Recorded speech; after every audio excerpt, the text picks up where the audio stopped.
la școală am pornit, cu pași repezi, ușor și grăbiți.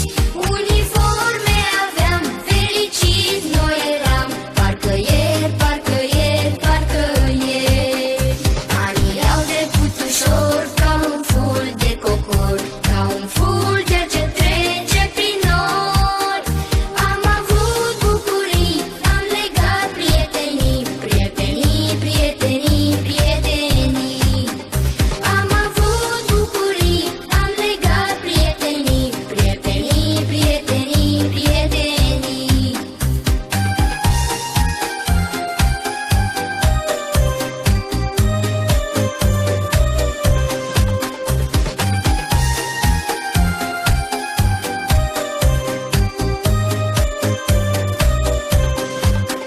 Bun rămas clasa mea, alți copii vor veni, ce pe scări vor zburda, vor sări.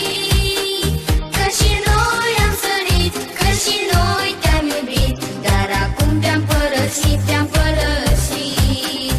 Bun rămas banca mea, te-am iubit îndeajuns, când să iai când ieșeam la răspuns. Cu formule te-am scris și cu versuri de vis, tu nimic nu mi-ai zis, nu mi-ai zis. Cu formule te-am scris și cu versuri de vis, tu nimic nu mi-ai zis, nu mi-ai zis.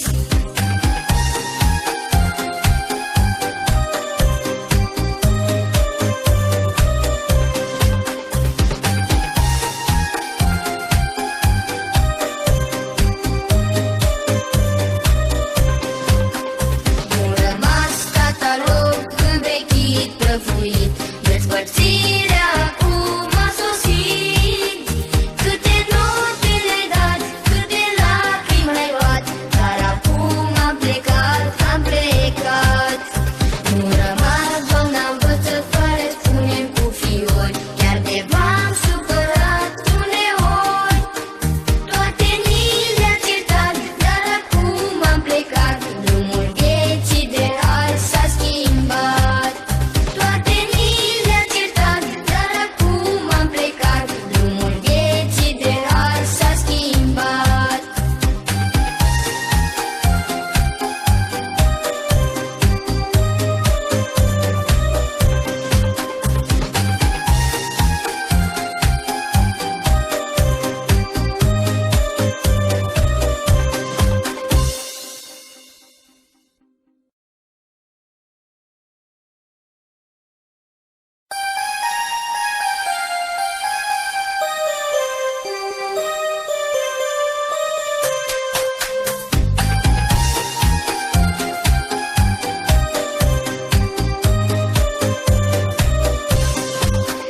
Parcă ieri tot ne-am strâns și la școală am pornit.